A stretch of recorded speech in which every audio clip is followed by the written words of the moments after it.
Hey guys, Megan, Ryan, Jesse, Brian, James, Cropper. And today we got another video, another installment with the energy exercise regimen that I'd like you all to start doing, just to start seeing some progress with this entire thing. But what is this entire thing? What are you actually doing? You know, doing all these energy exercises, unblocking your energy system, but to what end? Well, throughout life, we tend to accumulate a lot of crap, a lot of energy within our system, a lot of emotional baggage, and that stops us from really appreciating life when we're always focusing, always fixated on something that is quite depressing internally. Maybe a trauma, maybe we had an argument at work, and we're not quite as engaged with nature anymore. We're not quite excited about life anymore because we've been weighed down by so many problems, one by one as they accumulate throughout life. And so energetically, we don't really have any energy toward life. We don't really have any motive for being anymore. And it can get kind of depressing. Heck, it sounds kind of depressing me just talking about it, but your urge for life is directly related to your amount of life force that you're able to channel or even breathe into the body. Believe me, this is going somewhere really important, because when you're emotionally satisfied with life, your body starts to work correctly, including obviously your emotional body, your mental body, your life body, your vitality in a sense, your chakra system, your meridians that channel this flow of energy within your system, life itself. And with that comes specific experiences, such as astral projection, some say teleportation, biolocation, clairvoyance, clairaudience, all the clairs, and a whole bunch of other gifts that we naturally had when we were kids, but they just slowly started falling away, right? Started to dissolve into nothingness because we were, probably guessed it, distracted with feeling however we felt. And so when you start to revert back to how you were spiritually, physically, when you start to become more pure because you're unloading all of this junk, what ends up happening is you start to reattain some of these gifts. And so in this video, what I want to talk about is the process of bathing. Now, I actually learnt this through a book called Breaking the Death Habit by Leonard, it's a brilliant book. And he basically goes into a very simple practice of making yourself very uncomfortable in a bath. But he doesn't tell you why, which is incredible. There's a lot of things in that book taught by a lot of yogis, and they specifically, deliberately withhold information from the public because, for the most part, you're supposed to figure it out by yourself. I used to shower in a very cold shower.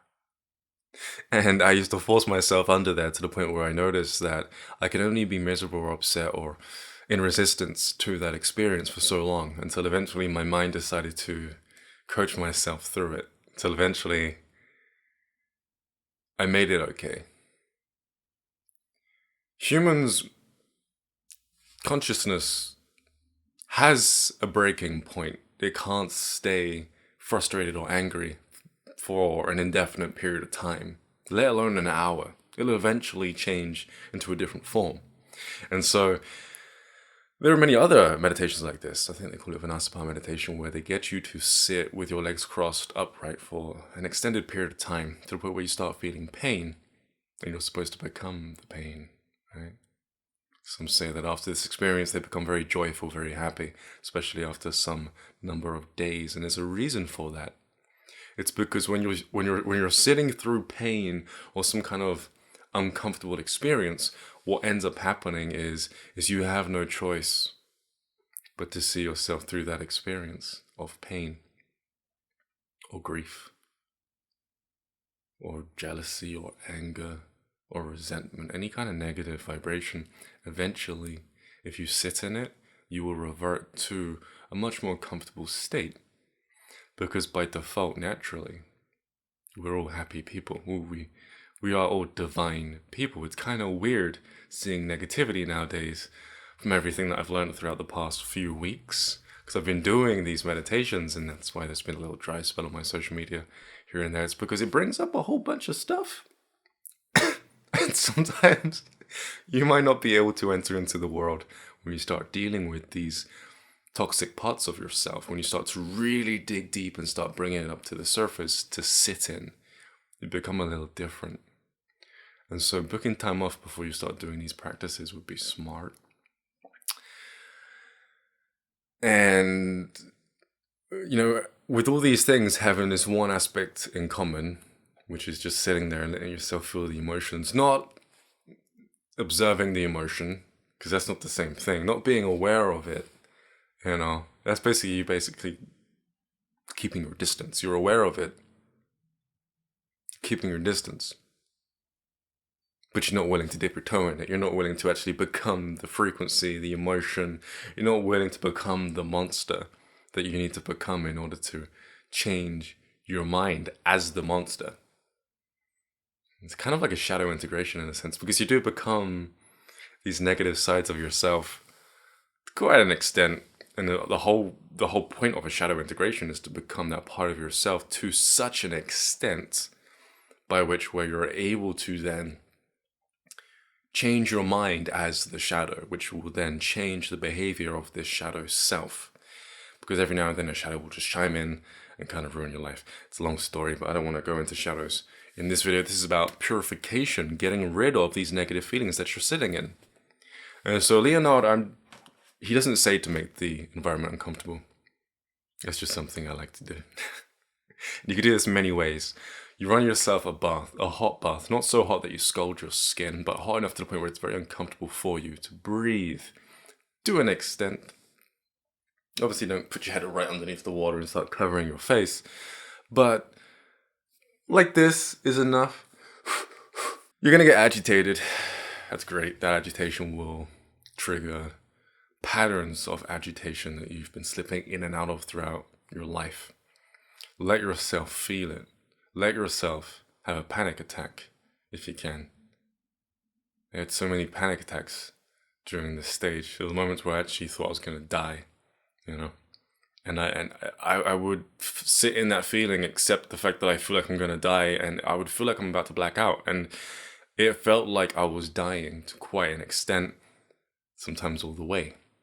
There was a phase during this bathing period where multiple parts of me I'd shift into and then just kind of fight, go through so many stages of denial, bargaining my way out of the situation. I can just get up a little bit. I can just get out of the bath for a moment, getting angry at myself. Why are you doing this? Stop doing this. Getting into a depressed state and just wallowing in that state. Accepting the fact that I'm in it and just kind of waiting it out. And then I would just feel like I was falling asleep inside my body. It would just happen over and over and over and over and over again, which, funnily enough, someone once said, well, a lot of people say this, because it seems to be everywhere, that the process of becoming immortal is to die over and over and over again. And that if you've ever seen the rice experiment, if you talk to it nicely, it lives for a very, very long time. And then wouldn't it make sense that if you were to get rid of these negative emotions, then by default you become a positive being? And if you're positive, then that would mean that any surrounding matter, being your organs, your blood and stuff like that, would be somewhat immune to degradation and disease, because you're constantly, just like the rice experiment, telling it, I love you, over and over again, because you're feeling so positive. I actually read somewhere that to become immortal, you need to have at least 7 decades, 70 years of positivity under your belt without having one negative thought. It's a little extreme. You can see how this would be very beneficial to get rid of all of these emotions. You not only become happier, but gain gifts, but you also extend your lifespan. Your level of ease becomes much more comfortable within your body. Become much more flexible. much more loose. And so you sit in the bathtub, you feel this uncomfortability, and you put some oils in the bathtub too. I like to put a drop of wintergreen, no more than a drop, otherwise you will hurt yourself. It burns your skin and your genitals. Don't do 2. Definitely don't do 3. Just 1, okay? Just 1 drop of wintergreen oil. It's the oil that people put in the muscle rub, which causes the arm to, or the muscle to heat up and relax. And so obviously you're putting that in a hot bath. It's about 65 liters within a bath. 1 drop to 65 liters is quite a differential ratio there. But it works enough to the point where you'll start sweating and you'll feel your body get really relaxed and your muscles will really start to get loose, on top of what the water's doing for your body too, which is also kind of yoking you down, making you nice and fluid, nice and loosey-goosey. And so you'll notice that there'll be parts of you that won't be able to completely relax. It's because you're holding tension. You're holding dis-ease within the body, essentially. You might notice that your spine just won't relax no matter how hot the bath is. Feel into that pain. And again, that pain won't stand the test of time, let alone an hour. So eventually, in that pain state, you'll convince yourself that everything's fine. It might just be anxiety. You might convince yourself into a different headspace. But ultimately, once you're through that pain psychologically, if the psychological space was exactly the same as the emotional space, because with every thought, there's an emotion behind it. Otherwise, you wouldn't think to think. And so your emotions are just over-exaggerated, inflamed energies behind your thoughts and your actions. And so when you treat your emotions that are trapped within your spine as if they are thought-based and you become that emotion, when you see yourself through it, your spine will relax. And you'll find that that bath will become the most comforting thing for you. It really will. Then you'll really look forward to bath time. I also like to put geranium in there, about a handful of raw honey, and vetiver. Focus. I don't think it's going to focus. It's spelled Vetiver. No, that smells really good, because flowers and sweet things like the honey will cause your body to vibrate, resonate on a much higher frequency, because flowers have a very high frequency, especially oils. You're basically pulling out the oil, the spirit, out of the pure substance, out of the plant itself, which is why oils are so holy in most cases, depending on which oils you're having. If not all oils, they seem to have a very good impact on your physical health, even when you consume them. And so that is if they're not hydrogenated, heated to a crazy extent. They have to be raw, cold pressed, not refined, raw, unrefined, cold pressed oils, organic if possible. Okay, you could put a lot of drops in your bath if you like when it comes to those types of oils. The ones I just mentioned, geranium, also frankincense as well, along with cedarwood, which was my favorite. Cedarwood just made me feel like jello. It has a certain impact on the system, especially when you're breathing it in. It'll make your lungs really smooth. Okay, you don't need to have all of these concoctions within your bath. You can just have 1 or 2. I often just have 1 or 2. It also saves you a bit of money too, because these oils aren't cheap. Yeah. Cedarwood, in that case, if you were only going to pick 1 or 2, cedarwood would be your best bet, along with wintergreen oil. Put those in your bath. Get some incense sticks if you want, and don't open your windows. Again, it has to be uncomfortable. Yeah. Hopefully you won't black out in the bathtub. Make sure you can't. Set up your bath so it's very comfortable. You can get cushions that kind of stick to your bath so you can lay down and spend a long time in there, because even when you're going to want to get out, you're going to want to stay in there. You're going to have to stay in there, because in your urgency to leave the bathtub, if you sit in that and that dissipates, many areas within your life where you've also been so quick to get out of a situation will change, because ultimately you're dissolving that need, that urge within the bathtub. It's the same with cold showers. If you're forced to deal with something that's uncomfortable in life, everything else becomes very tolerable. You can deal with a lot of things because you're used to doing it every morning within the bathtub. Yeah, I'll show you everything that's in my bathroom, just so that you get a good idea as to what I'm talking about here when it comes to the natural setup that you need to create. Have yourself some nice candles dotted around. If you want to do it with the lights off, you can. That's always great too, because you might be afraid of the dark. Being in the dark and submerged in water can do a lot to your psyche too. It can make you break quite a bit. You can always take it to the next level. And the next level deals with breath. Your breath, essentially. A lot of people don't breathe properly. Like they're breathing very shallow. But if you tell them to take a snorkel and to go in a hot bath, they're forced to only breathe through their mouth. And so it will become very difficult for them to breathe, and they'll have to adapt to the point where they're able to breathe in enough oxygen through that tiny hole, fill up their lungs and correct their breathing. Then, when they're not in the bath anymore and they've taken the snorkel off, all of a sudden air becomes more available to them with 3 holes. They can breathe much more, more power in their lungs because they're used to breathing through something so tight underwater in a very stressful environment. And so the rate at which you're able to breathe with ease increases because you're used to breathing in a very difficult environment. This is if you want to take it to the next level, of course. It's always fun to do it that way. And you can do it, and it will be scary.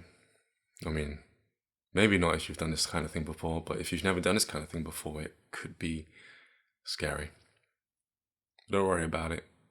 You can get through it pretty easily.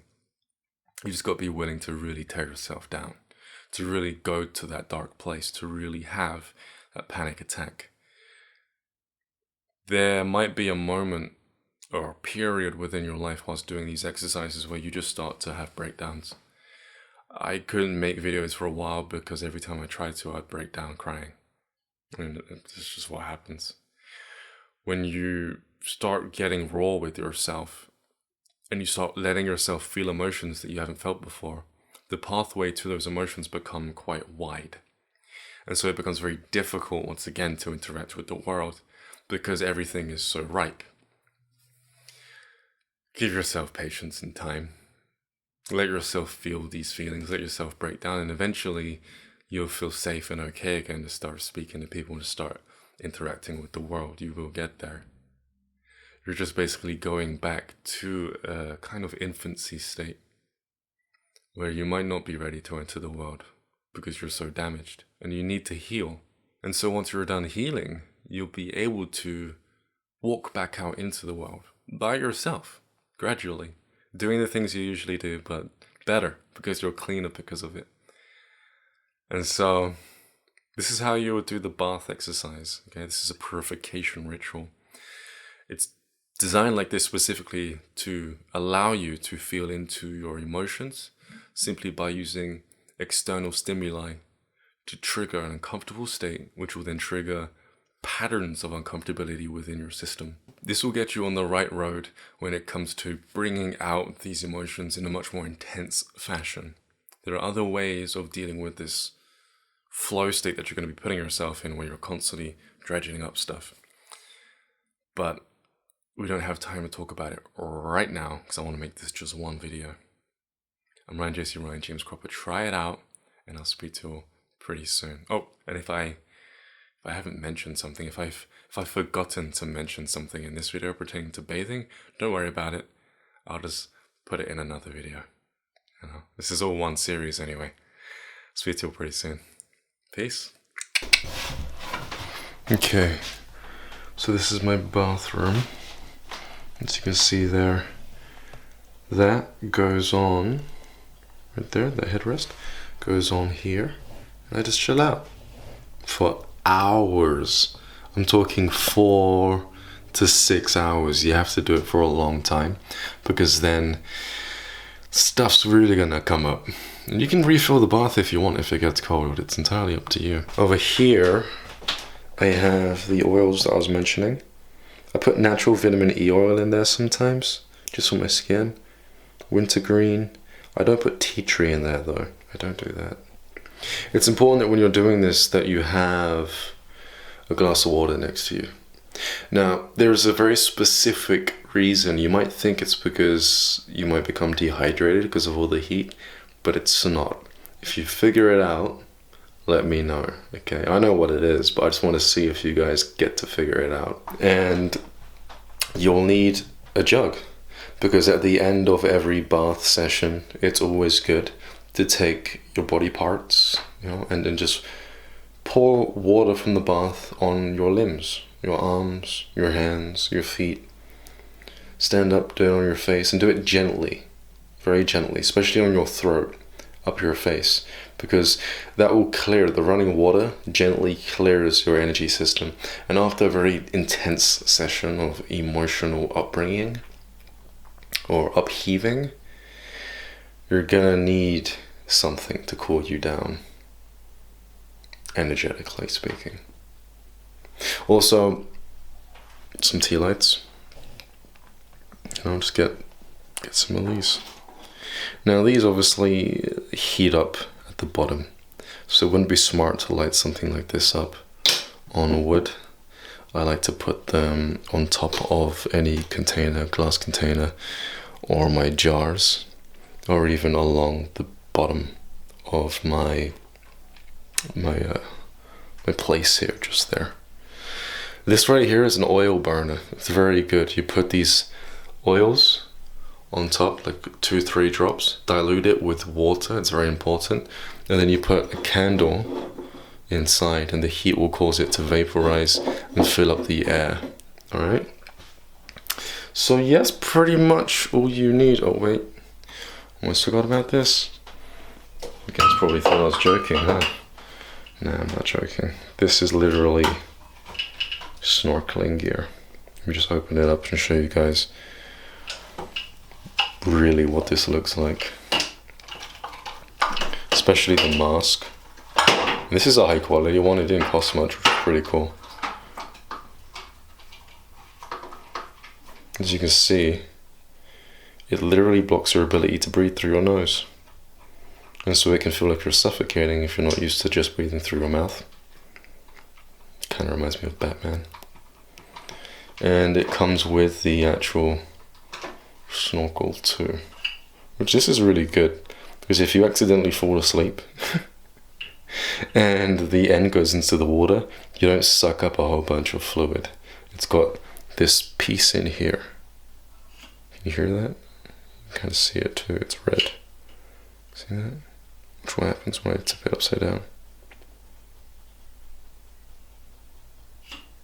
It fills up the gap and it stops the water from getting inside my mouth. So that's some of the practical stuff.